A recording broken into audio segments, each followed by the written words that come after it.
Through our ceremonies and our rituals, we have witnessed firsthand the awesome and vibratory power of color. We experience it as alive, and we believe that this saturated energy is the basis of all creation. This is not an occult science. This is not one of those crazy systems of divination and astrology. That stuff's hooey, and you got to have a screw loose to go in for that sort of thing.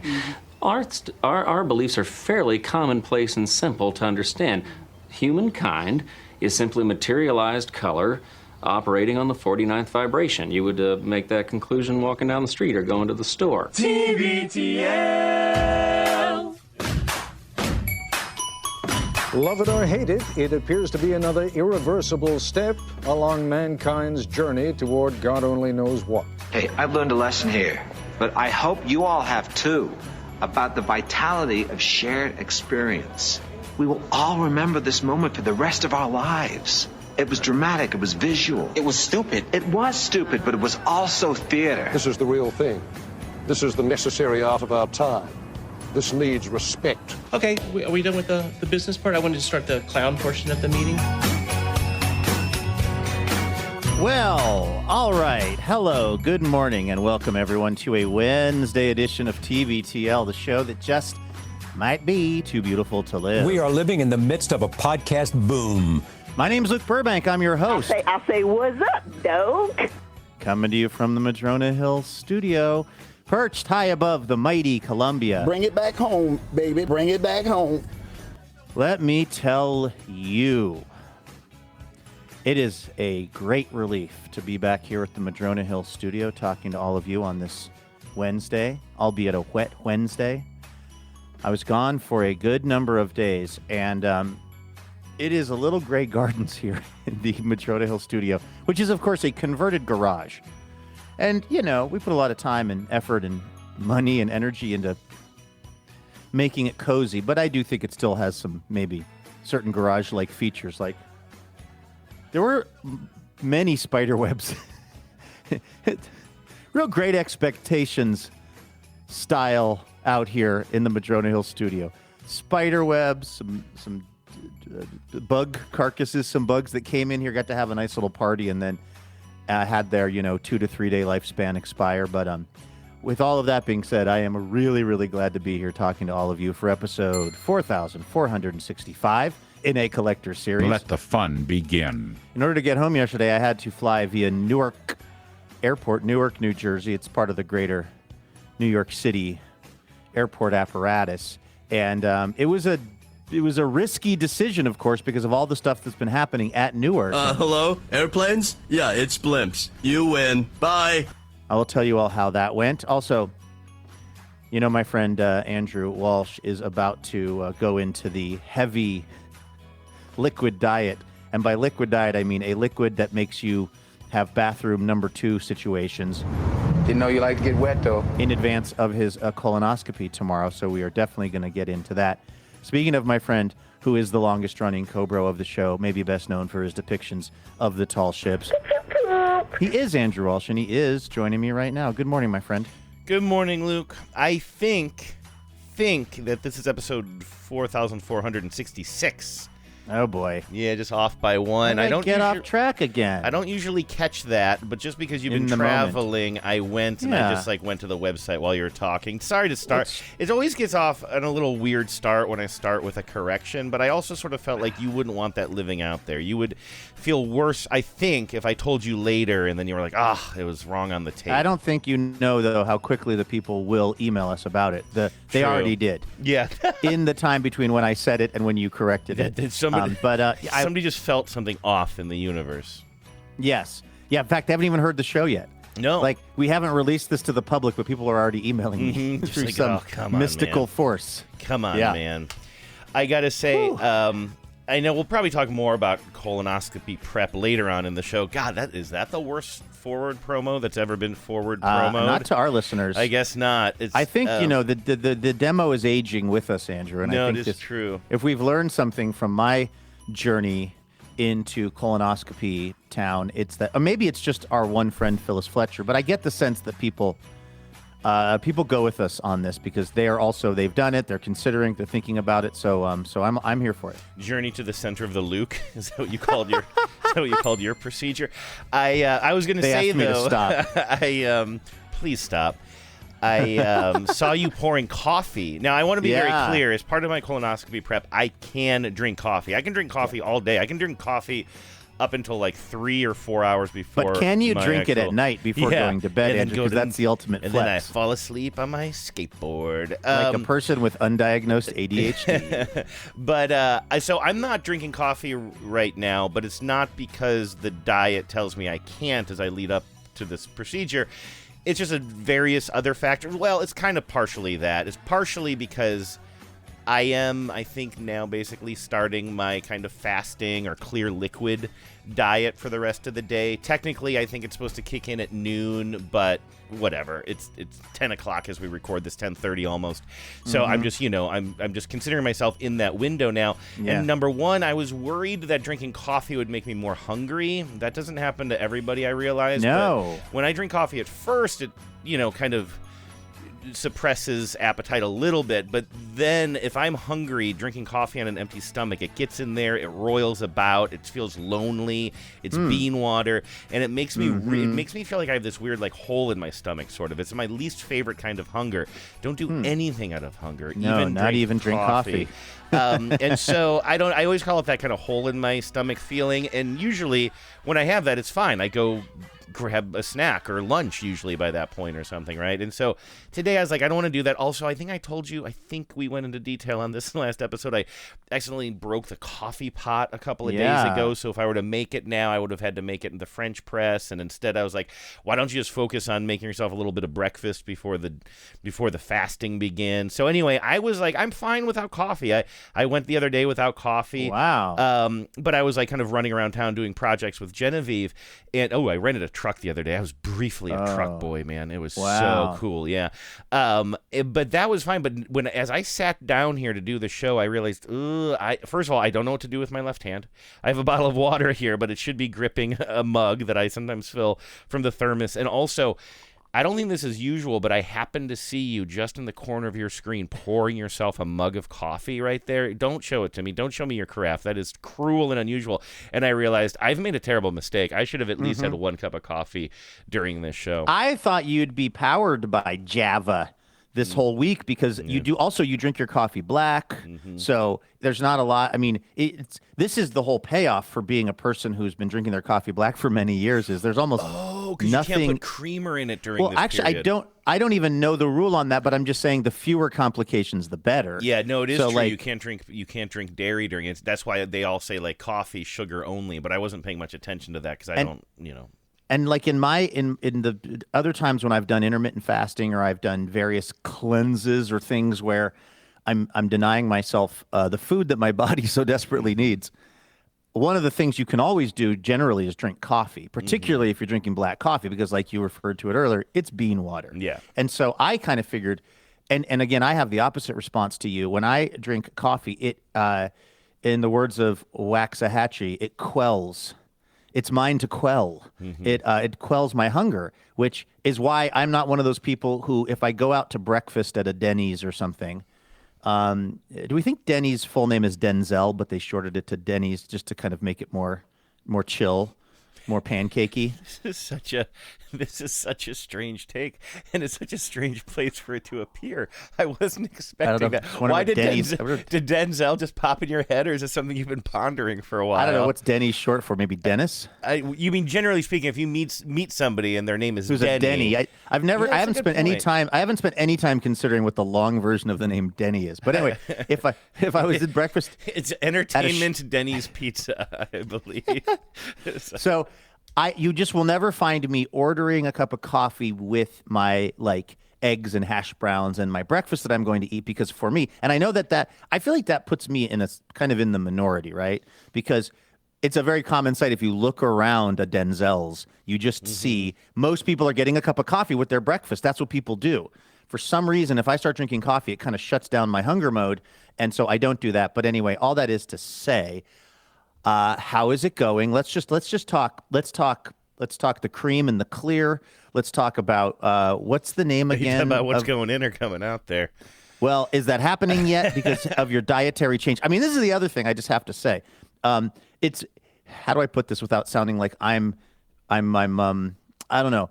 I'm describing us in a way that may not be fair or accurate, but I would say generally speaking, the move is I'm denying myself of something silly, and you're probably just living your life like a normal person. This is the rare thing where I'm having something and you're like, gimme. You're like, give me that. Yeah. You're like, I'm joking. I'm joking. joking. Like, it's rare that I'm over here luxuriating in some kind of a carnal delight like coffee, and you're not. So how has it been for you this week? Because we doubled up on shows. I've been traveling about. I feel like I've lost touch with my friend Andrew a little bit. How have the last couple of days since we recorded been for you in terms of the rules of the game, etc.? Well, I will answer that question. Okay. But first, I came up with a fascinating list of names that Denny could be short for. Love it. You ready? Dennis. Yeah. You got that one. Oh, do you have a That's bell? probably I the have a one bell now here. that I think about it, right? Dennis is the first one I thought of. That's Denise. obvious. Oh, sure. Yeah, why did I assume the Denny's was a woman? That's right. The Denny's was a woman. Hey, by the way, women That's can be a good Denny's. show title. What's that? What did you say? I said women can be Denny's as That's well right. in 2025. Denver apparently is a name. I didn't know that. Denver, sure. Denzel, which I think is what you started with, right? Yes. Then there are two here that make me a little bit nervous because they actually start with the letter Z and then a D, and I think they're both Czech names. Oh. Jenko or Jenka. DZ. ZD. ZD. Those can be Denny's. Oh, God, you have any ZD? No, I'm not actually. I'm not even really super hungry right now because I did just eat. What about D'Onofrio? Does D'Onofrio ever shorten? It's all he's known. Imagine this being someone's first episode of the show. I'm so sorry. And then the number of inside jokes that you and I have deployed directly at each other only for our benefit has been pretty extreme. But how's it been going for you to really kind of modify what you're allowed to eat and things like that? Are you doing okay? Yeah, I'm doing all right. So it's been very strange because it's not like you said. Not only am I not usually doing some sort of extreme dieting or something like that, but I'm also just somebody who's really bad at food planning. I don't know if you've noticed this, but like when you and I are on a road trip somewhere, whether it's a road trip where we got to kind of keep moving like we did with, I don't know, the RV trip or whatever, or if we're just holding up at some place, some undisclosed location for a week of TBTL-a-thon, anything along those lines, there's often a moment, like if you and I are kind of like, we got to pull over to the side of the road and eat at that diner or that Applebee's, like whatever, that's fine. But if it's like, okay, we got to stock up for the week, we'll go to a grocery store and we'll sort of split up, right? And you get your staples and I get mine. You always make us go to Staples, which is weird, but they have such good calligraphy pens. I have a lot of gift cards for there I'm trying to get through before they close down. It's weird. Before Shaq repossesses them. Dude, how are they still open? There's one by my house. There are two that I know of. One sort of by University Village and one by my house, kind of by my house up in North Aurora. Both of them are so like empty feeling and maybe not bombed out. Well, yeah, I would say even slightly bombed out, yet super expensive. Like you get a pack of really? 5 8.5 by 11 point. envelopes, and it's like, oh yeah, no problem, $35. You're like, how is that possible? It's like, well, it's literally the only way we can keep the lights on because everybody else is selling this stuff online, and they don't have to keep their lights on. You know, when I was first living in Portland, I lived on a street that had a Staples down the street. I think it was a Staples. I think it's Stapleton's. I think it was shortened to Staples. That's right. But here's the crazy part. So it was a Staples that was exactly as you described, generally uninhabited. Seemed like they made most of their money on selling Sharpies and like licorice, just the impulse buys as you were checking out, you know. But then next to it was a Taboo Video, an adult video store, which is right. It's maybe right above Staples in terms of things that it's amazing they still exist. Like I lived in the antiquated store district. Yeah, well, I'll tell you what. The last time I was in the Staples, there was somebody dancing in the back corner too. It was It was Lynchian. That's called vertical integration. It's all owned by the same company. They're finally putting it together. It's a Staples dancing bear. Yeah, but I guess we got in Staples or Stapletons because I was saying that like when we go like in a grocery store, we got to think like, okay, like if you know me, I love grocery shopping. When I'm in my daily life, I have a constant list going. I'm refilling supplies. We're out of eggs or running low on eggs. Like I do a really good job of keeping track of that stuff, and then I love the process of going to the grocery store. But when it's like, oh, you're going to be spending 1 week outside of your normal life, go get ready for it. What are you going to want 3 days from now for dinner or whatever? We know the answer for you. Terrible. Based on personal experience. Yeah. Landjaeger. Yeah, well, that's definitely in the car. You brought a lot of Landjaeger on one of those road trips. A road trip, car snacks I'm better at, honestly. Oh, I see. It's okay, like, this is not car snacks. This I'm is talking like on the road, but not in the car. Like we're at, were we in Polsbo the last time near your parents' place? You know what I mean? Yes. Like there were 3 of us staying there, and we all went to the grocery store and split up and got the things that we all individually needed. And I can't remember what I get in those situations. Like I know what beer I'm going to get. That's never a problem for me. But like, what am I going to get to eat? And like, how am I going to plan out how I'm going to be feeling, or what if I'm feeling snacky here, and I'm not usually a breakfast person, but sometimes in situations like that, you do need to become a breakfast person depending on like what your schedule is like. Is a little bit of it also a concern about food waste? Like as in when we're only going to be in the place for a limited amount of time, let's say we're flying back, you don't want to buy a bunch of stuff that you're not going to get through. So that kind of makes it further complicated. I don't think so as much because that's an issue for me here at my actual house because I keep going out of town so much.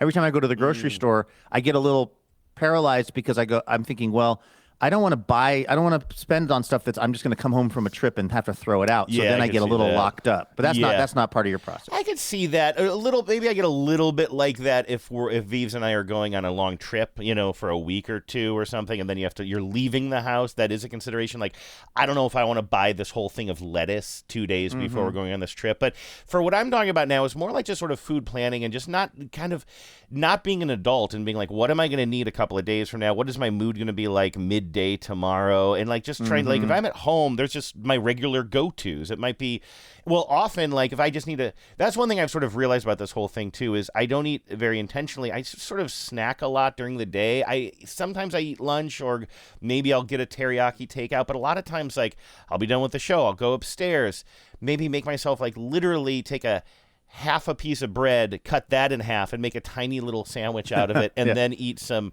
celery and peanut butter out of the jar, But like now, it's just like everything had to be very deliberate. Yeah, Are you familiar with the girl dinner concept? Yeah, I remember it was a thing like a little while back. But I think a big part of that is though you're sort of preparing it and sort of putting it on a kind of you're plating it in a certain way, even though it's a weird collection of maybe these melange pickles, of things. But there's still, I think girl dinner was like you kind of arranged it in a way that was still sort of felt like it was a deal. Whereas I'm listening to AM radio, standing over the sink, sticking a celery stick into the communal peanut butter. You probably not want to tell Genevieve about that one, but so anyway, that's how I live my life, and so. I have not been able to just sort of like randomly snack. And so because of that, and also I've had kind of a busy couple of days that have kind of changed my schedule. So I've had to be very deliberate. Like I have had breakfast the last 3 days. I'm not usually a big breakfast person, but because I was never exactly sure what the next food I was going to eat was, I knew that you couldn't eat eggs. Cheerios, but you could eat cornflakes. And so I've had cornflakes for the last 3 days, which is good. Turns out cornflakes are very filling. I hadn't had cornflakes in a minute. And so I've been eating a lot of cornflakes. And then it's like driving in the car. I was doing a lot of driving on Monday, and I always keep like mixed nuts in the car, right? And nuts and seeds are like the main things. Like you can't eat nuts and seeds during this prep period. And so just like without thinking, just like whenever there's traffic or I'm stopped behind a light, that might be when I go for an almond, and I just kind of reach over and grab it all. And I have to keep on reminding myself, nope, that's not it. You have to be intentional about all of this. So it's been okay. It's just really kind of underscored how bad I am at planning, and also the sort of uncertainty. I gotta say, I'm kind of dreading today. I'm like 6 or 8 hours away from having to start drinking the solution that is going to final solution. Is going to actively, for your toilet. Would that it were. But so there's been a lot of sort of unknown about this, and like the closer I get to each phase, like first there was the phase of me not having to do anything but sort of worry about this, like over the weekend, like, well, I know this is coming up. What is this low fiber diet going to be like? Well, now I'm basically at the end of the low fiber diet, and now I'm getting very close to the part where I'm just fasting and just drinking the liquid. And I feel like I've been reading and rereading the instructions on all of this over and over again, just to make sure I'm not making any mistakes and like sort of like getting prepared for it. Like I'm doing this solution that you have to drink. I know you did the pills, but like the instructions for the solution is like mix the solution with warm water so that it all dissolves nicely, then refrigerate it and drink it as cold as you can. And so like I've been sort of like back timing everything and just thinking, but you can't pre-make the solution too early, otherwise it starts to, they say like 24 curdle. hours. Yeah, I don't know. Like, but it's like a gremlin. If you make it too early, it comes to life. Yeah, and that's kind of the thing. I'm sure that there's so much extra built into each one of these steps. It's like you have to, I'm being super, super strict with myself and all of these rules. And I'm sure even the rules are like super, like kind of overstated, overlapped, like just to make sure that like there's no upside for them of not giving you strict direction, right? Then that just increases the chances that somebody will mess it up. So they're gonna make everything sound much more extreme than it probably is. Yeah, and I mean, I think I even read somewhere like, hey, listen, if you mess up and eat like one thing, like don't freak out, just don't do it again. I'm sure that there's just a lot of like kind of double caution going on here. So anyway, there's just been a lot of me kind of like, it's like been a combination of thinking ahead constantly to the next step and sort of worrying about it. Like weirdly right now, I'm not focused on the fact that I'm going to have to go in tomorrow into like, I don't like medical settings that well. I don't like having to wear one of those little robes. I don't like people probing me. But weirdly, I'm not nervous about that yet, because first I have to get through the digestive phase, and I've got to get myself worked up about that, So it's sort of like it's like coming in waves of it's sort of this is sort of coming in waves of sort of delayed anxiety about things. But I am in the mode now where I feel like I've been thinking of it. Hasn't even been the diet so much as just the constant thinking and reading and preparing for the next phase and thinking about what I'm eating. And I'm just ready for this to be over. And I don't mean to make it sound like I am suffering in any way. Everything's fine. I am just so looking forward to not having to think about this anymore. Right, because like, again, as you've described, I want to be clear, like, I think you are much harder on yourself about your like dietary habits and things than I think is warranted, because I've been with you many times and I think you actually eat healthier than you think, and you do not eat, you often say I ate so much, and I'm like looking at what you ate, which was like a club sandwich at the diner at the Denzel's that we're sitting at. All that is to say, I think your general life is not spending most of your time thinking about your next meal. You just kind of like, you get hungry, you grab the GIF, you grab a celery. Yeah. Bob's your uncle. So to suddenly have to have that, we'll never know. Yeah. But so to have that kind of like, to be like, suddenly have, because there are lots of people that, that is a thing that they're doing a lot of the time already. It's like, what are my macros? Yeah. What are my, I'm training for this thing, or I'm trying to get this much protein, or blah, blah, blah. It's a way of being in the world that some people already have a lot of experience with, and it seems like it's not your experience. So that must be a whole other layer of just kind of like, am I doing this right? Yeah, and again, sort of the instinct of, the weird thing was really, I had to take this little can of nuts. I always have this little can of, what is the brand that makes the almonds? It's like the most common almond brand. If you're on a Blue road Diamond? trip, Blue Diamond. I have these two little like they also make my boner pills. Blue Diamond. Wait, is that? I think that's a slang. Oh, really? I think that's. Well, no, I think back in the day, because I think like, I don't know, one of those things the original shape of like a Viagra or a Cialis or something. It was like a blue, but it was shaped like a diamond. So people were calling them blue diamonds. I did not know that. I've heard of blue. I thought you were making a Blue Chews joke. Have we been approached by Blue Chews? No. For this show, or Rose Sparks? Oh, I don't even know that one. I think that's the one that Shannon Sharp was doing. I think that's a partnership that's probably dissolved at this point. But all of those shows were doing some kind of a male enhancement pill commercials for a while. Yeah, anyway. we did steer clear of that. But anyway, back to your blue diamonds. So anyway, like it's like these instinctive moments. Like I had to take this little can of I think I have this. I'm describing the canister because I feel like you can picture it if I say it's a blue diamond one. But I actually think it's one that I've kind of refilled because it's like I actually have a bunch of mixed nuts in the house and I just sort of kind of refill these things and cycle them back in and out of the car. But it's more of an oral fixation than anything at this point. Yeah. Like I get behind a red light and I'm like 7 cars behind. I think I'm not even going to make this light. I just like instinctively my hand goes to the mixed nuts, right? And I had to move them to a different part of the car. I don't think I've made any mistakes, by the way. I don't think I've slipped up or anything, but it's just sort of like this like kind of getting rid of these instincts, which maybe in a certain way maybe I should be more intentional during my life and get rid of some of these habits. Maybe I should have taken this opportunity to try to make some lifestyle changes. But like I say, right now, I do have a lot of anxiety about this afternoon, so I'm going to start drinking this stuff at Have you and 4 Genevieve p.m. had an important relationship talk? I didn't want to, but I did. Do not. It's basically like, I know Genevieve's office is also downstairs where your office is, but like, have you established a kind of a DMZ that starts at the top of the stairs, or do you just have the basement as your domain for whatever in God's name is going to be happening down there starting at 4 p.m.? That's really interesting that you said that, because I did sort of, without overthinking it, did tell her that. I'm sorry, I'm distracted because there's a long list of famous people named Denny here, and I don't know any of them. I'm just going to close that tab.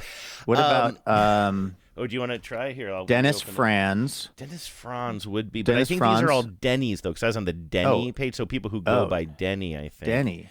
Denny Heck, Republican congressperson from Washington back in the day. Let me see if Heck is on here. I'm sorry, I'm wrong. They are listing Dennis's, and you have Dennis Hastert here. What about? They don't have Denny Heck though. What about Dennis Farina from Get Shorty? Farina, I am not seeing. There's Denham Fouts, 1914 to 48. Oh, wow. American male prostitute and socialite. Huh.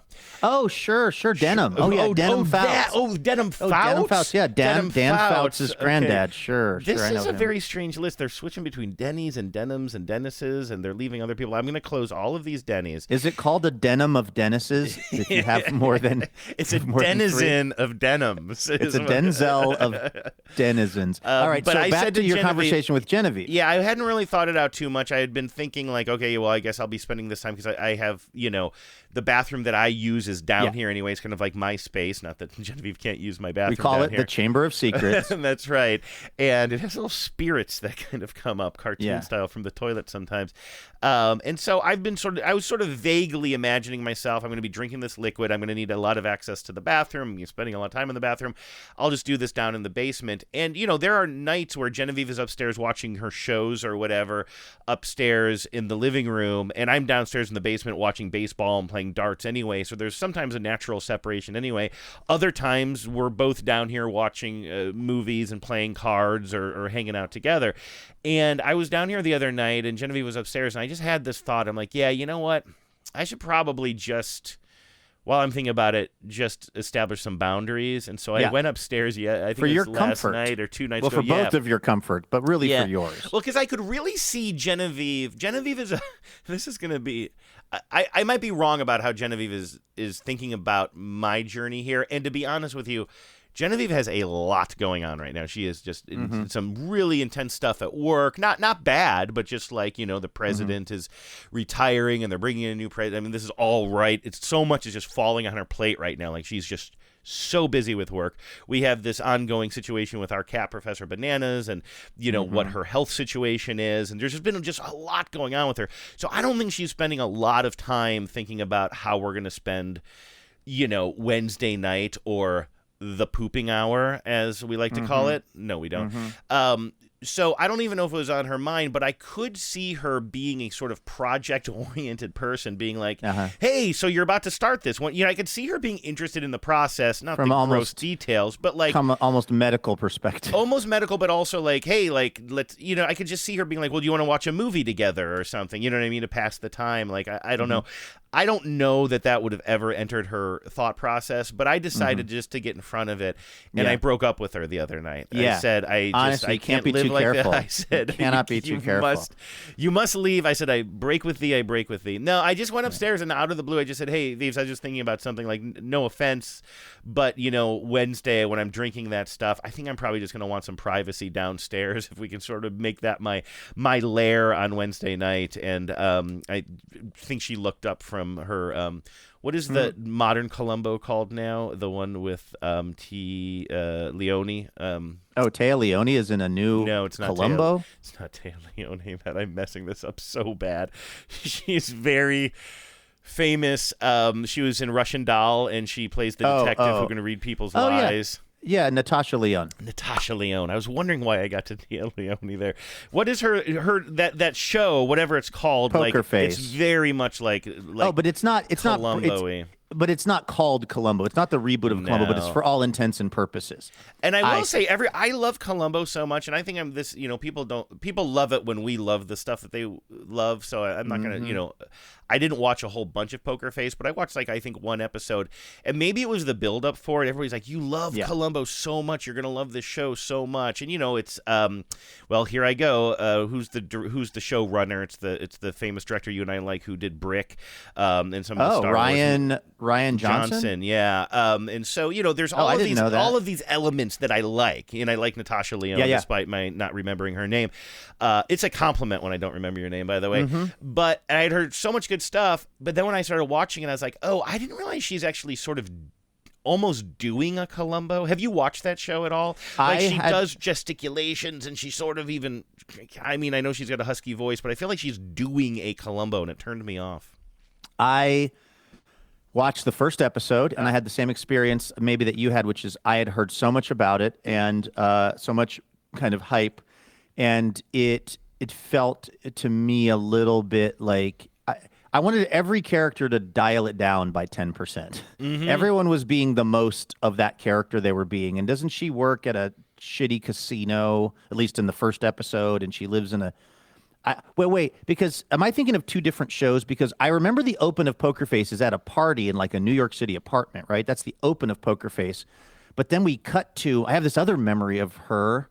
Isn't she like working at a casino as a cocktail waitress? Are these different? Is one Téa Leone and one Natasha Lyonne? Like, how am I feel like those are all from the first episode of Poker Face. Anyway, somewhere in all of that, I just kind of lost my interest. It's my understanding that she does work at a casino. I'm looking this up to confirm it, but honestly, whatever I saw didn't really involve that. No, you know what? Is there a different show where she's like Groundhog Day'd? She's stuck in a party? That's Russian Doll.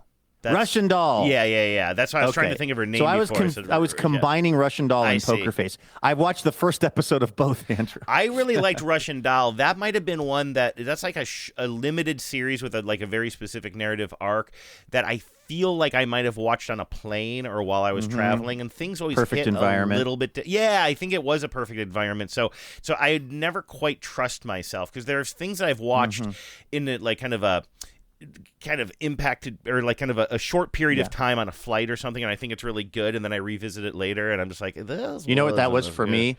Watching the television reboot of Get Shorty, starring Chris O'Dowd and Ray Romano, and I watched it when you and I were flying to Australia. You loved it. I loved it. I haven't revisited it, but I'm saying I can't separate. I can't separate if it was such a good show or if I was in the perfect environment somewhere over Bora Bora. I'm glad to hear you say that, because I thought you were going to say that, because you've been talking about how much you enjoyed that. What a kind of a surprise sleeper you thought it was for yourself, I guess. Yeah. And then I thought you were going to say that now you've rewatched it and you don't like it. Maybe you should never rewatch it. Keep it perfect I will never. in your head. Yeah. I barely watch things for the first time, let alone the second time. So that one's safe. But just the fact that I was on the airplane, I think, heightened the experience a little bit. So all of that is to say, Genevieve looked up from her poker face and said, "That's fine." And then that was the end of the conversation. So you know what I mean? So that starts today at 4. So starting at 4, and then I think Genevieve also has some meetings. She's probably not going to be home probably until late in the evening anyway. Interesting. So. Anna Marie Kaus has also asked Genevieve not to come in the basement for the next week too. That's right. It's happening across a spectrum of experiences for her. I have to say, I'm glad for you I'm glad you had that talk, even if it was unnecessary, because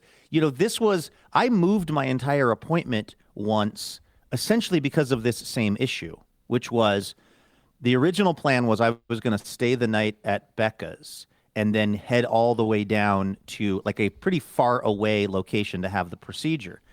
And then when I talked to the nurse, and then I decided, and here's what it was. I decided I didn't want to stay at Becca's, which is a lovely one-bedroom apartment that has one bathroom. Mm-hmm. I was like, that is not going to preserve the mystery that we need in this relationship. Mm-hmm. So I said, I'm going to just stay at my place and I'm just going to drive down in the morning. And then I told the nurse who was doing, did you have to do, by the way, a week out pre-screening with a nurse like I did? No, that's a good point. No, I didn't do that. Huh. The doctor Wow. just said, because I kind of switched doctors somewhat recently, and kind of my rheumatologist became, this is such an old man conversation, I was seeing that rheumatologist because of my joint stuff, and then I realized I didn't want to go back to my old doctor because he didn't do me good, and this guy practices family medicine as well, so I just said, hey, will you be my forever doctor? And he was like, yeah, so we had my first appointment with him being my forever doctor, and he said, well, you should probably get a colonoscopy, or I said to him, I'm like, I need a colonoscopy. He's like, yep, that was the first thing on my list too. So that was it. He just passed my number along and they started calling me. Well, I had to do a check-in with a nurse a week out, and she was looking at my home address, and she was looking at where the procedure was happening, and she basically said, I don't think it's a great idea for you to have to drive that far on the morning of. This was just over the phone, though, or was this in person? Yeah, over the phone. Okay, over yeah, the phone. no. Yeah. Oh, you know what? Yeah, somebody did call me to walk me through the prep a few weeks ago, I think, maybe. Yeah. Okay, well, there you go. Okay. So all that is to say, basically, I ended up rescheduling the whole thing to a place closer to my house so that I could drive there in the morning. All of this was because and Becca was very much not invited to come up here and hang out with me, even though now there are a couple of places in the house where I could use the facilities if need be. It's just the kind of thing that, for my own comfort, I needed to know that I could just essentially cloister myself away and do whatever unholy things needed to happen. And so I'm glad that you're going to have that same. My only sadness for you is that the Mariners are playing a day game today, because it'd be a perfect time to post up with your Mariners in the bathroom. Bring some black coffee. Actually, I don't even know if you can have black coffee anymore once the waterworks start. I think you can. I think you have black coffee almost until you have to stop eating anything or consuming anything. But I was sort of realizing that too. For a second yesterday, I thought the Mariners game was going to be on during my colonoscopy. I think I was just, again, I've been sort of thinking ahead on things, and then sometimes I get my wires crossed. And so at one point last night, I'm like, dang it, I'm going to be going under right as the game is beginning. But that is not entirely true. I don't even know if they have a game tomorrow. But yeah, I probably will miss today's.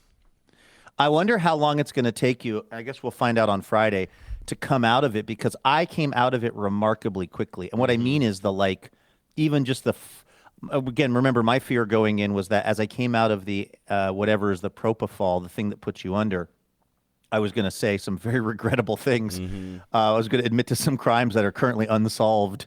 And people who I talked to said, it's actually not really like that. You'd be surprised. And yeah, I just came out there was not very much time between when they woke me up and then when I had most of my wits about me. Mm-hmm. You know what I mean? It was 5 minutes, if that. And then I got a ride home from Becca, but even that felt I thought, man, if I stayed 20 more minutes, I could have driven myself.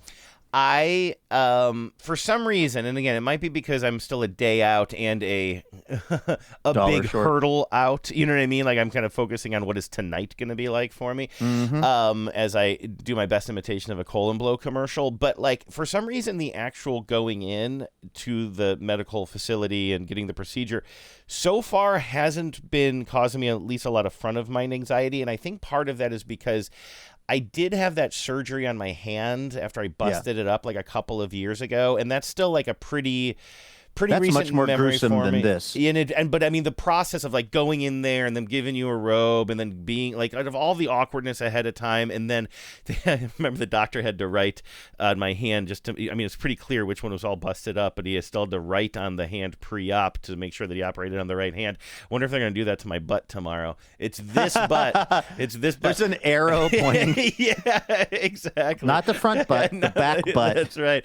But maybe because of all of that, and I have gone under. Remember, I had a couple of mouth surgeries where for the second one, I asked him, I'm like, you got to put me totally under for this one. This time it was pretty, pretty tough the first time around. And so anyway, I've had a couple of experiences in the past like 5 or 10 years where I've been fully knocked out for some sort of medical procedure. So for some reason, that part isn't as, I don't know, like kind of front of mind for me right now. Maybe it will be when I'm rolling in and grabbing my butt like one of those people in the Pepto-Bismol dance commercial when they say diarrhea. That's going to add another factor of me going in there if I need to, like, I don't know if I get to the... For you, now and again, you took the pills, but it's supposed to do the same thing. It's supposed to clear you out. Like, the only thing I remember you saying about your process was it wasn't quite as intense as you thought it was going to be. You thought it would kick in right away and you'd run to the bathroom like a Looney Tunes character, kicking up dust behind you and spend your days in there. So how, like, did you really not spend long periods of time on the throne? I did not spend long periods of time in the bathroom. It was, and I did not ever have an acute pain that was like I'm running to the bathroom. There were obviously some moments where my body said, "Okay, it's time to go do this," but then, it was. I'm probably forgetting how many trips I made. There was probably a lot of trips, but it just didn't. It didn't play out the way that I was thinking it was going to based on all the hype. Now, part of that I wonder is because I did not have gallons of liquid in my stomach. See, that's the difference. Like, I would venture that for a lot of people, if you were to just drink 2 gallons of anything, you might have a bathroom situation because your body's not used to just having like from huge the solution volume, itself. Yeah, the volume of liquid. Because if you think about it, you take the pills and you drink a little bit of water, but it's not the volume. You're not putting like 2 gallons of a solution into your stomach. You're putting like a bunch of pills. And then you like kind of stay hydrated. But like, so I can't speculate on what your experience is going to be. Mine was not nearly as bad as I thought it was going to be. Also, Andrew, update: the Mariners do not have a game on Thursday. So this is what when they're wheeling you in, or when you're hitting that moment. And again, I had this too when I was in the gown and they were kind of doing the intake, and they were about to. Oh, it's actually really when they were wheeling me into the room to actually have the procedure, and there's all these kind of a surgical room. There's all these bright lights, and there's a lot of equipment, and there's multiple people. I had a moment of being like, "Oh, okay, this is a whole thing," and then it was totally fine. So you'll probably also have that moment of being like, "Oh, this is a whole thing," which could be a little overwhelming. But just keep your eyes on the prize. And for you, my friend, that's Friday night, Mariners against the San Diego Padres. Mariners starting pitcher, TBD, because Bryce Miller is on the IR. Did they send Miller to the IR now? Or the IL? Yeah. Elbow swelling. Oh, okay. But Friday night, you'll be all done with this. You'll have all of the, everything will be out of your system, and you'll be like, you could just have a normal, like have a couple of beers, watch the Mariners. Like Friday night's going to be a dream night for you. So as they're wheeling you in, as you see them unspooling something that looks like they use it at Roto-Rooter for your body, just remind yourself, just say there's no place like home. Click your heels together, and before you know it, it'll be Friday night at 6:40 West Coast, and the Mariners will be taking on the San Diego Padres. Yeah, in a certain way, especially the way you described that, and this has been sort of on the back of my mind, although I don't know if I put it into words. Part of me does wish I had been doing this whole thing on a Friday instead of a Thursday, because it'd be nice if I could get through this, and then that's the last thing of my week. Not that like doing a TBTL with you in the morning is onerous. Is it onerous? No, that's too strong of a word. off-putting. No, you should be off-putting. Are you allowed to eat pudding? But you know what I mean? It would be nice if this were the cap of my week, and then I get done with this procedure on Friday, and then I'm done for the week. I think I mentioned this to you. The fact that you still have to do a Hey Dummies video, I mean, I know that's hanging over your head. Technically it's your turn, but no. I know. I was going to say the to nature you, of that joke. I think I said to the listeners earlier, too, I might just... No I newsletter. haven't Don't do a newsletter. I might, I always feel guilty when I don't do one, but I might just skip the Should newsletter I write it this week. The thing is, if you write it, there's still a lot of ins and outs of then me having to build it, and then a video, even if you record a video, I have to edit it and do all that stuff. It's just kind of like, if you start to pull on that string, then I'll just do it. You know what I mean? How about just emailing everyone a picture of your lab chart? I was thinking about just emailing everyone a link to the colon blow video that I keep on referring to. There you go. 1991 SNL I believe sketch. Phil Hartman. Can I, while we're just on this topic, let me just tell you one other thing that has been on my mind about this drink. So there's the drink that I have to drink to kind of clear my bowels, right? Like the thing is, I'm hearing just so much input from so many listeners. It's been really, really helpful because it reminds me, first of all, that I'm the last person in the world to even do this. Everybody's done this apparently already. I have a friend who had not gone to the doctor in 30 years. I'm not even exaggerating.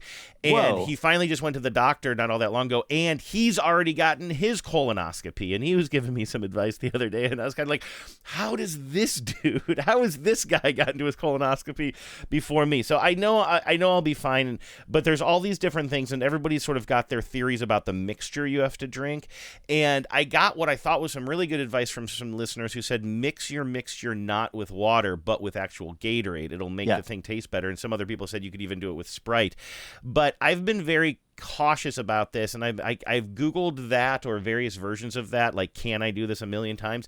And what I'm learning is different people, even if you're doing a liquid thing, different people are prescribed different solutions. And the one that I see a lot of people mixing with Gatorade is Miralax or something, but that's not my journey. I'm on something called Souflave, and I don't know if that's how you say it. Souflave, Suflave, and nowhere do I see anybody online saying it's okay to mix this. You know what I mean? And I'm again being very cautious. It's not 2 gallons, luckily. It's maybe it's I don't even think it's 2 big bottles. One I got to drink tonight, one tomorrow morning, but I don't even think either one of them is a half a gallon, to be honest with you. And you're supposed to drink it mixed. You don't have to add to that. That's it. And that, it was kind of interesting how it came. It actually came with 2 big plastic bottles with a big mixture already into it, and then I just had to add a flavor pack and then water and then shake it up and add it. And I love Gatorade so much that I wanted to add Gatorade in there, but I don't know how that could mess up the... You know what I mean? Is Gatorade going to deactivate the medicine? Probably not. But I was just too scared to do it because aside from hearing from listeners, I couldn't find any evidence that is actually an okay procedure. So I am also a little bit in my head about everybody talking about how terrible this stuff tastes. And I think maybe once I just try it, I'll at least get it down the hatch. But you're supposed to drink it in 1 cup intervals for every 15 minutes or something like that, and then drink a lot of water alongside of it. So I don't think I can just chug the whole thing, but I have a feeling, unless it's really, really bad and it activates my gag reflex, my guess is it's the unknown that is making this so... I bet you the second cup won't be as...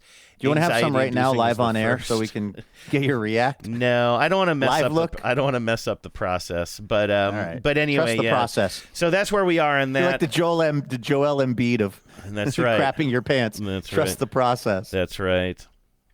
We was hoping for some razzle-dazzle. Razzle-dazzle. That's right, man. Razzle-dazzle. On your mark. On your mark. Get set. Get set. Now ready. Ready. Go. Everybody razzle-dazzle. Let's thank some dazzling donors. These folks are donating their hard-earned money to TBTL voluntarily. They don't have to do it. They choose to do it. And we really appreciate it. This is 100% listener-supported podcasting. I've been bopping around the country, and I usually try to listen to the local public radio station in whatever town I'm in. And what I've noticed, but I still listen on my phone. I just go to listen live to whatever their app is. Every single one of these public radio stations is now starting with a intense pre-roll. Somebody from the station saying, hey, times are tough. Because, in fact, times are tough. And so we feel really grateful that this is somehow still working. It's keeping us in souffle money. Mm-hmm. And it's only thanks to folks like Sam Clark, who's in Berlin, Germany. Oh, international.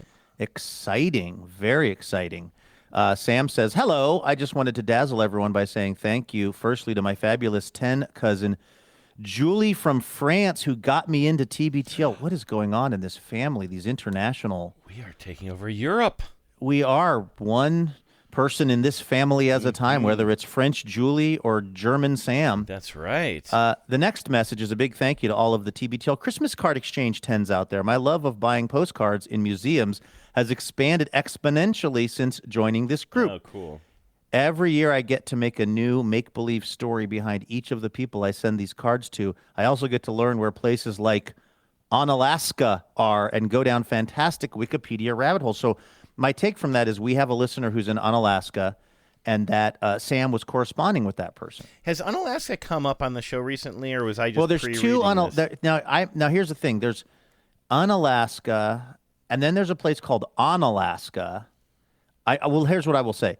There's a place not that far from me called Onalaska with an O, which is a unique name. But then is there also a place called Unalaska? Like, this is so not Alaska, we can't even believe it. Is there an Unalaska and an Onalaska, or are these the same place? Unalaska, as Sam says, spells it here. Sorry. The city of Unalaska is the main population center of the Aleutian Islands. So there's an Unalaska, Alaska, and then there's an Onalaska. Somebody move to Onalaska, Washington, and then do a card exchange with Sam, please, so that he can... Onalaska. I've never heard of that. And where is that in Washington? It's near me. Oh, it's just near you by La Crosse Regional Airport. No kidding. Yeah, Onalaska, Washington. It's in Lewis County. Lewis! No kidding. Yeah, I didn't know there was a... Wait, no, you're looking at the one that's in Wisconsin. Me? No, I'm looking at one in Washington and one really? in Alaska. La Crosse? Onalaska, that might have been. I'm sorry. On the Google thing, I was looking at that. Then I went into the Washington. Yeah, Onalaska, Washington is it's along State Route 508 in Washington. I didn't know there was an Onalaska, Wisconsin too. I like this. Are you looking at the etymology? The Pleasures of Hope. That's the poem that it comes from. The name of the community comes from the poem The Pleasures of Hope by Scottish poet Thomas Campbell. The place referenced in the poem was called Unalaska with 2 O's, it looks like, which was then shortened. The name was given to a lumber town in Arkansas. After that was a success, the next operation in Wisconsin, also named Onalaska, and the name became a company tradition. There you go. Whoa! Wait, so a company tradition. So I wonder if Onalaska, Washington is, I wonder if that company, that timber company, was doing some work down there. If this is actually quite fascinating. It really is. Hey Sam, thank you for this. This isn't really, we're not even talking about the place you're talking about, but this is really interesting to me. So first of all, I love that that's the backstory for the name. So it was a company town, literally. Yeah, the Carlisle Lumber Company. Okay. And, I mean, it would be shocking if the one in Washington State near me is not also related to this, right? Yeah, I think that's what this line says. After that it says the name was shortened to a lumber town in Arkansas. After that was a success, the next operation in Wisconsin was also named that. And then the name became a company tradition with towns in Wisconsin. Oh, and Texas still surviving. Yeah, see, they don't reference the Washington one. But that would be... I mean, come on. There's no way that's not the same story of the Washington. Oh, wait, yeah, no, but we're on the Onalaska, Washington page, which is why it's... Yeah, so I think that's a given. Okay, wow. What a cool backstory. I told you I should have had coffee. Sam, thank you very much for leading us on that journey of discovery, and it doesn't stop there. Sam says, your messages and the creativity of your cards decorate my household every year, and I'm extremely grateful for all of the messages. In closing, I'd like to share a recipe for Austrian goulash. This sounds so good. There's maybe the beef broth. I don't think there's anything on this list you can currently consume, sir. Nope. It's 0.75 liters of beef broth. It's a 1/4 liter of red wine. That's, to taste. I'd say follow your heart. 2.2 kilograms of onions, 2.2 kilograms of beef, Here's how you prep it. You dice the beef. You dice the onions. You brown the beef. You add the broth. You bring to a boil. You add the wine. You cook it with it on top for 10 minutes. So you put a top on the pot. You take off the lid. You simmer for 6 hours. You're going to want to start this. Oh, the house is going to smell so good. But that's really like, see, this is classically, me, I probably wouldn't be making a beef broth goulash, generally speaking. But with recipes, this is the kind of thing that usually happens. I would have read the first 90% of this recipe, and I've got people coming over, and let's say people are showing up at 5. I would have started this at 4, and then only after doing all of everything on the list, I would have noticed the literal last direction, which is simmer for 6 hours. Right. It would have been like, we're doing stuffed crust pizza, everyone, from Domino's. Do you know what I made yesterday for the first time? I haven't eaten any of it yet, and I'm not trying to flex my culinary skills here, but for the very first time in my life yesterday, I made Jell-O. Because that's one of the things that I can kind of consume today on my clear broth diet or whatever, clear liquid diet. And it occurred to me, like, I don't really like Jell-O that much. I would never eat it recreationally. My only association with Jell-O is sometimes eating it as a kid, and when you're sick, So I don't think I ever, like, really, with the exception of a special kind of, like, layered Jell-O that my grandma used to make, I was never a big Jell-O person, and so I certainly never, like, bought it. And yesterday I'm at the grocery store just like, I didn't even know what aisle to look for Jell-O in. It turns out Jell-O is is such a big part of the grocery store that it gets its own little label on the aisle sign. Have you ever bought Jell-O before? I bet you've never bought Jell-O before. Not that I can remember, and I don't want to say why, because I don't want to yuck your yum, but at some point as a kid I learned about, kind of what some of the building blocks of Jell-O were, and I was kind of like, I don't think it's literally that, but I do think that there's some carotene in there that is animal based that I was like, when I would eat anything, I just kind of got a little. Now that's never stopped me from doing a Jell-O shot at the Eagle, so clearly I've got situational ethics on this. But no, I have not bought Jell-O. But what flavor and color did you go with? Well, this is another thing where like I'm erring on the side of caution with all of this, like. Starting even a couple of days ago, it's like I have to avoid any kind of dyes that are red and blue. Everything says red and blue. But Jell-O is famously not dyed any odd colors, right? That's all natural coloring and flavoring. But the thing is, I've been avoiding orange as well. Because I bought a bunch of Gatorade for today as well, and I was like, what about orange? And there's no, you know what I mean? It's like the things that are are. You can drink yellow Gatorade or white Gatorade, and the things that are no are red and blue. And this is why I'm Googling things. Somebody had posted a comment somewhere that I was a little confused by, kind of saying, oh, it looks like Andrew's doing his own research on this. I would just do what the doctor told him. I'm not, quote unquote, doing my own research to try to find loopholes and do more. I'm doing my own research to make sure I'm narrowing down what I consume, to err on the side of caution. Because I'm just thinking, all right, you said no red or blue, but how do I know they're not putting red dye in something that ends up being orange, like orange Gatorade or orange Jell-O? So to answer your question, I got a box of green, I got a box of yellow. And is that lime probably? That sounds kind of yummy. One's lime, one's yellow. You know what I did? I mixed them together and made a lemon lime. I haven't tried it yet. It just looks green. I thought I was doing something fun. I should have made it 2 separate ones and then combined them in a plate or something and made it look funny or fun.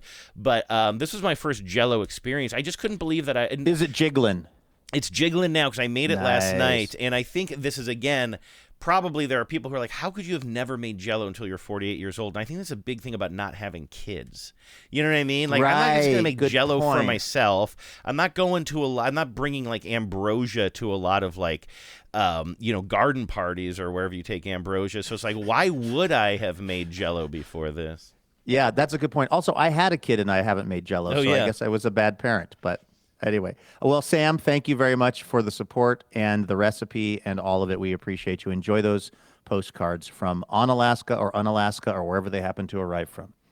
Maestro? On your mark. On your mark. Get set. Get set. Now ready. Ready. Go. Everybody razzle dazzle. Now do the story of Ypsilanti, Andrew. Oh, Ypsilanti. Ypsilanti, Michigan, where our buddy Kenneth Ney is from. Long time friend of the program, live event attendee, friend to all. It's Ken Ney. We love Ken. Ken says, hi, Luke, Andrew, and John. I was happy to be able to stay at a Dazzling Donor for the second year in a row now. coinciding with your independence from APM. Thanks, Ken. We appreciate it, man. I'm still very glad with how things have gone since you left. One thing I would like to see more of is live shows. Well, see, I said live show attendee. Yeah, that's right. Well, watch this space, Ken. Watch this space. That's all I can say about that. That's all I'm authorized to say about that. Andrew's made me sign a lot of non-disclosure agreements for some reason. I'd like to see more live shows, especially in the Midwest. I have traveled all over the country to see TBTL, but a show in Ohio or Michigan would be very cool. I've procrastinated in sending in this message, but it does allow me to comment on a recent show. By the way, this is an interesting approach from Ken, because people sometimes try to think, well, what am I going to write in this thing? And then people also like to throw their phones and sometimes clarify or correct things via email. And sometimes we read those things, sometimes we don't. If you wait long enough to write your Dazzling Donor message, first of all, if you donate at a Dazzling Donor level, and then you wait to write your message, you can use this as a way to force us to read whatever it is you want us to say, right? Yeah, I guess so. There's a decent number of emails that might sort of fall into the abyss, but not if it's a Dazzling Donor message. I guess you could make us look real silly. You could make us. You could do whatever you want. If you names. just want to, yeah, or just correct us on something or clarify anything that. I mean, again, this is a fast pass. This is. By the way, I don't even have time to get into this right now. We went to this karaoke joint when we were all in Las Vegas over the weekend, and it was really interesting. I didn't put in for a song, but a lot of people in our group did, and nobody got to sing for we're going on 2 hours, and people have gone up a couple of times, and people who got there after us have been singing, and it's just like, what is going on? And we look over and we realize, oh, these people are all paying $100 through an app at the bar to move to the front of the line. They had a fast pass at the karaoke bar in Las Vegas. Were there people there with a little clear stand saying, anybody want to join Clear? Anybody want to join Clear? Exactly. I was nuts. $100 too. Nuts. Anyway, that's not what we're here to talk about. We're here to talk about the rest of Ken's message. And this is what Ken says. I want to comment on a recent show. Andrew inspired me to look at the Now music CDs. I have a CD player that I like to use in my car, especially on road trips. I bought Now 90, which includes recent hits like Beautiful Things by, Now 90, not 90s, Now 90. Yeah. So the 90th. No, the 90th edition. Oh, okay. Oh, I see. It's the 90th CD they've put out, maybe, because the song that he's referencing, it's got recent hits like Beautiful Things by Benson Boone.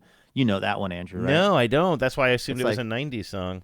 No, it's like, don't take these beautiful things. I don't love the song, but it's and Benson Boone's from Washington State. I think he's from Maple Valley or something. Oh, really? I think he was on one of those singing shows and now is a big star. Anyway, good-looking Benson lad. Boone. He's a quite physical specimen. I think I don't know. I think he might do a backflip on stage or something. Really? Oh, this is all new to me. Or also Used to Be Young by Miley Cyrus. That one I don't know, so I'll spare the listeners my rendition. So the Now CDs are still going strong. I also got the Now 2010s because it is the best songs of the decade and will be fun to listen to while driving this summer. I'm very thankful to have this podcast and community to help me get through the next 4 years. Good luck to all. Power out from Ken. Well, thank you, Ken. Appreciate it. It's always great seeing you at these events, and I always have to, remind everybody about the time you were banging on the glass windows of a restaurant asking Holding the people a knife. inside. I think asking for a knife, right? I just want a knife because we wanted to cut a cake after the Florida show. Anyway, good times. Yeah, that was Florida. See, I think I've not unlike Poker Face and Russian Doll, I think I've blended that into an Austin show, but that wasn't the Austin show. That was a Florida show. I mean, that's my memory of it, but this is not exactly, you and I are... We had a cake. Yeah. We had a cake. Yeah, that was definitely, I guess so, because the cake was brought to the Waffle House, and then we took it to that second location. Good point. That was really fun, that Waffle House show. So much fun, yeah. That went so much better. I didn't have low expectations, but it exceeded my expectations. Yeah, that was really fun. It was. Ken, thanks again. Appreciate you.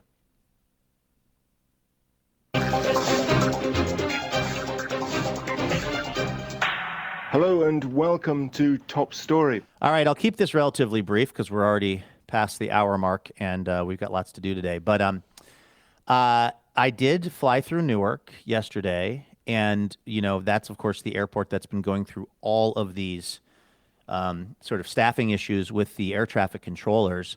and the flights were being canceled left and right. And I noticed something that was in one way very encouraging, but in another way very discomforting, Andrew, which is, because I am always trying to get upgraded into first class, I'm extremely aware of how many first class tickets have already been sold. In fact, when I book a flight, sometimes I'll book, if there's two flights that are kind of similar in their timing, and one I have to go to Seattle and then the place I'm going to, but the Seattle to the other place, one there's like 5 seats in first class available, but then the other one there's like 1 seat. I will actually change my trip so that I'm on the flight that has more capacity in first class. That's how kind of broken my brain is now these days. The other day when I looked at this flight from Newark to Portland, I don't know how many seats there are. Let's say there are 20 seats in first class or something. There were 19 available seats. There might have been as many available seats in first class as there were people on the entire airplane.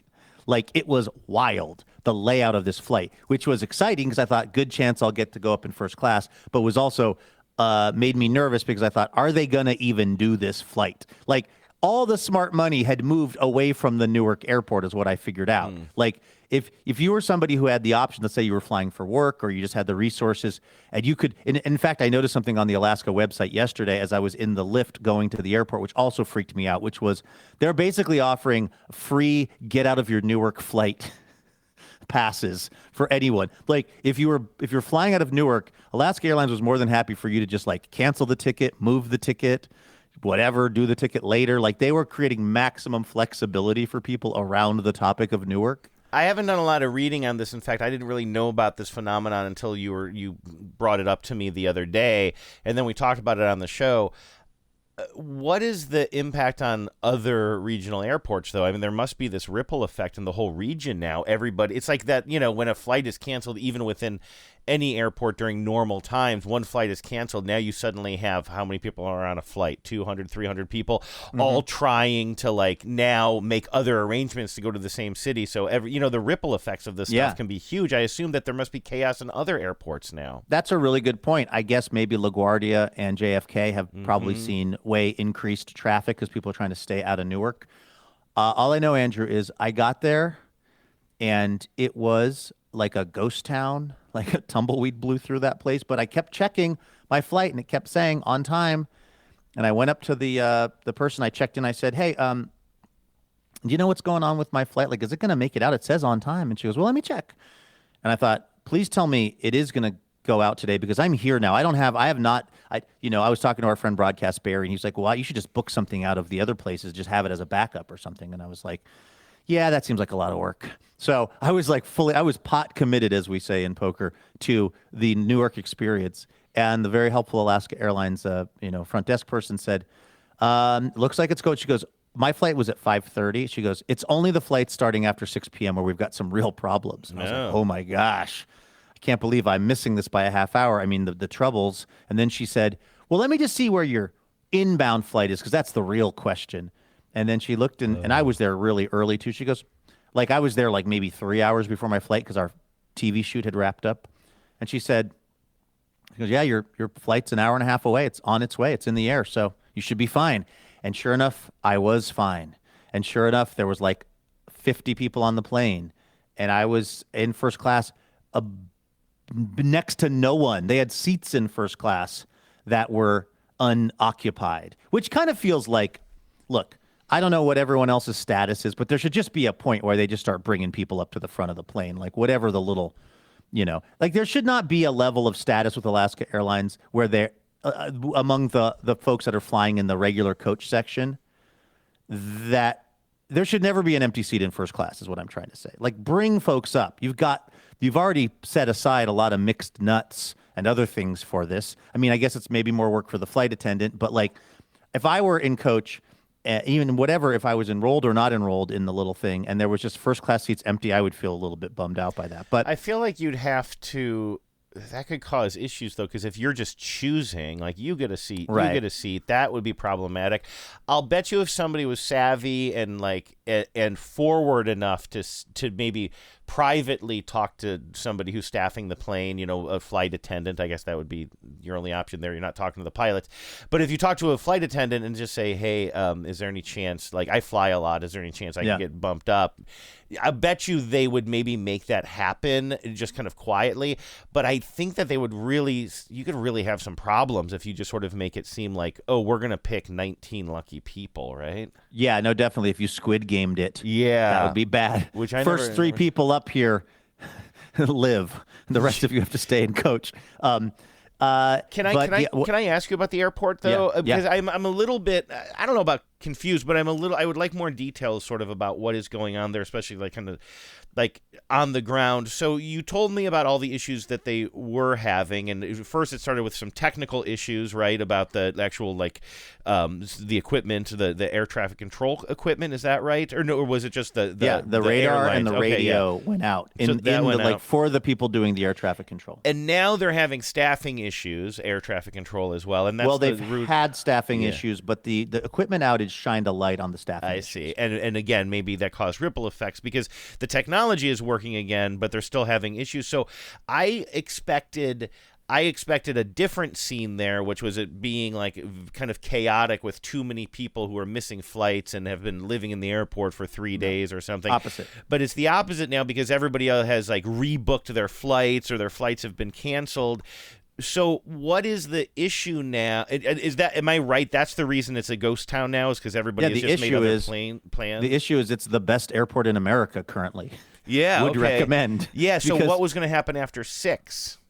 I guess it could get into some capacity issues, like how many planes can leave at a particular time. Like I can't give you the number off the top of my head, but based on the staffing, there is supposedly an FAA mandated maximum number of airplanes that can take off and land in a given hour based on the air traffic staffing.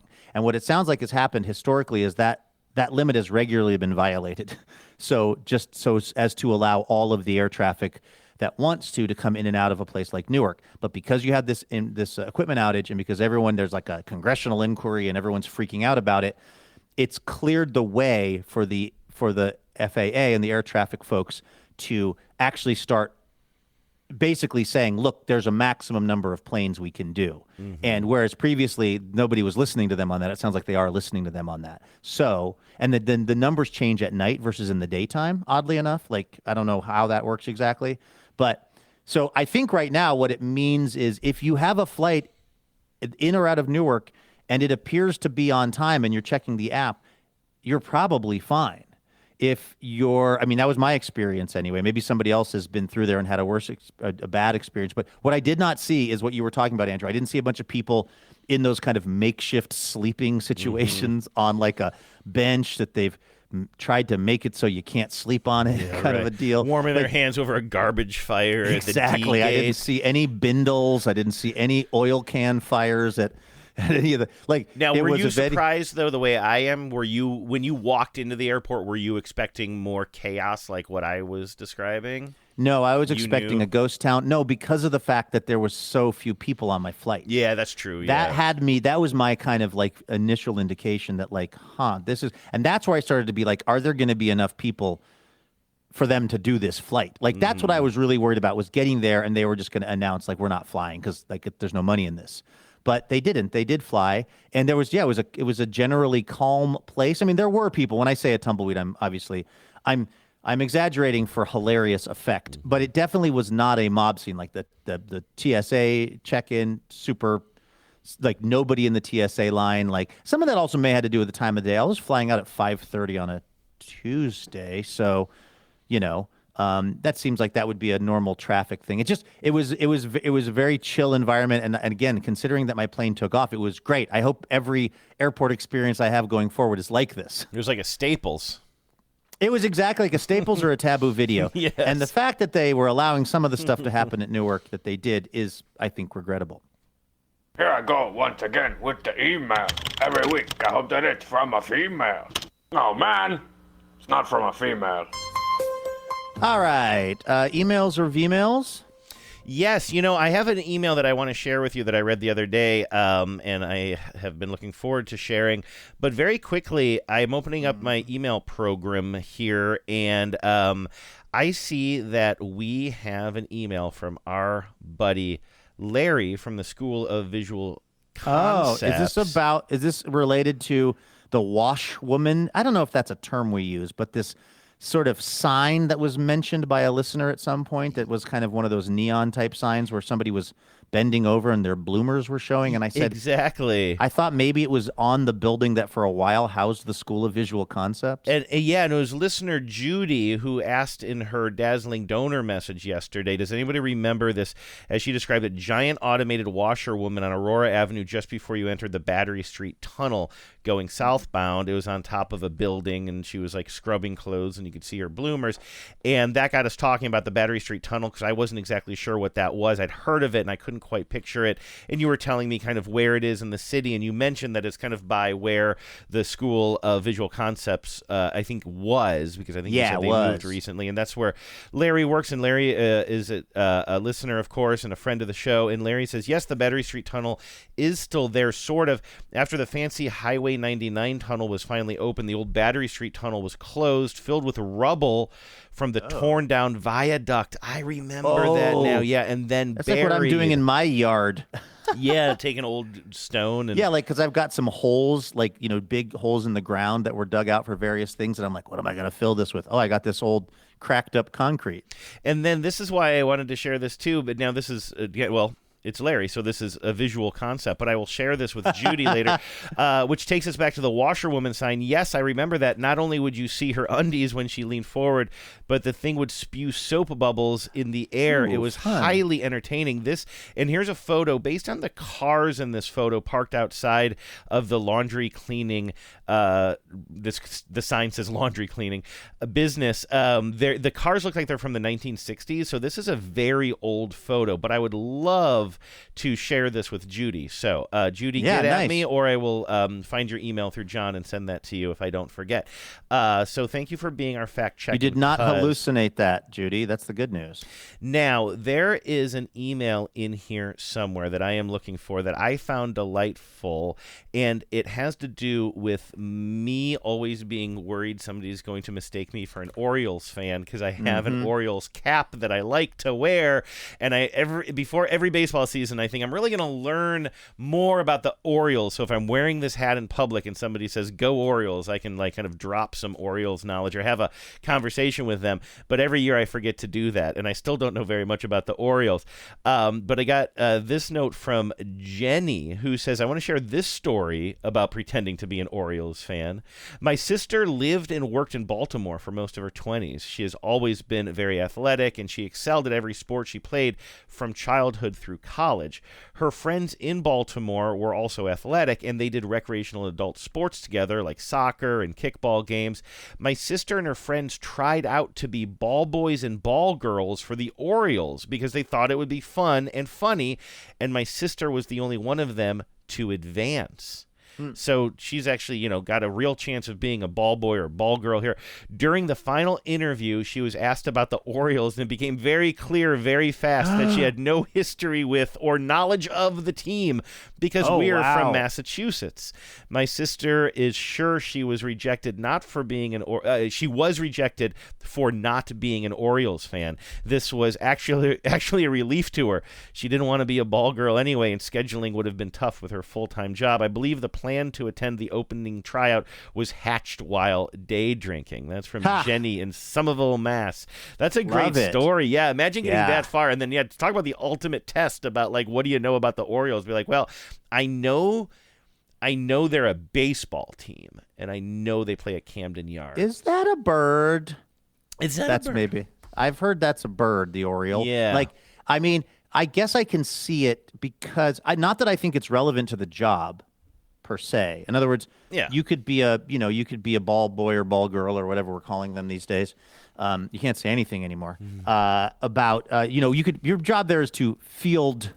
Your job is to field foul balls and the like. By the way, that job I would have loved that as a teen, and it would have stressed the bleep out of me because I would have, in my mind, thought, I'm in the game. I'm part of the team, essentially. Like, if there's just like a wicked line drive that's over here, it's my job to go up and bring that thing down. But it's a major league. I'm talking about in foul territory. It's like or like if it's just like a one hopper that's scorched at you, but it's clearly foul. You're not interfering, right, with the real players. But it would feel to me like I was a real player out there, and I'm sure I'd probably boot most of the balls hit to me because I would be so nervous. I was thinking about this during yesterday's Mariners-Yankees game, and I know that the game ended with a walk-off by JP that was scorched right along the third baseline, and was kind of just fair. It was amazing, more like of course. cue-balled than scorched. I mean, that thing was just kind of like a wobbling, bendy guy. Oh, Did you okay. ever see it was crazy, the home plate perspective. No, I only saw it live, so I didn't realize that. But there was one that was scorched, though, earlier in the game. I'm not confusing that one. There was one, and I remember seeing, I don't know if it was a ball boy or ball girl, it doesn't matter. But like whoever had that position out there, it was a fair ball, and I do believe it was for the Mariners, and they were fine. Like they did what they were supposed to do, which is they got out of the way. I mean, it was really coming fast, and it landed fair, and then continued to hook, kind of then more to the left into like foul territory. But it was a live ball, and I just saw it was just like one of those quick little moments that I wouldn't have thought about, except we're having this conversation right now. That I remember seeing the look on the person's face and thinking like, I would be so nervous to just like misread a situation. Even as a fan, you can really, there are some very, very famous examples of fans interfering with balls in very do the inauspicious circumstances. So like I would be so nervous, not just about having to like be quick-witted and athletic and be ready to grab that, but also not to be so caught up in the moment of something streaking at you that you're not instinctively putting your glove up, because this person is already in foul territory, but they have to remember the ball hit like a half a second earlier. It hit fair, and they cannot touch that son of a gun, even though it's still coming at them, and they're jumping out of the way. Whereas if it is 6 inches foul, it then becomes their job to snag it. Like, you're putting a lot on a 14-year-old who doesn't know shit about the Baltimore Orioles. It seems so tough. I'm with you. I would be so anxious about that. But anyway, that's a really charming story. Thank you for sending that in. All right. I guess that's going to do it for today's episode. But guess what, everybody? We're going to be right back here tomorrow with another episode for you. So please, if you can, join us for that. In the meantime, everybody have a great Wednesday. Take care of yourselves. And please remember, no mountain too tall. And good luck to all.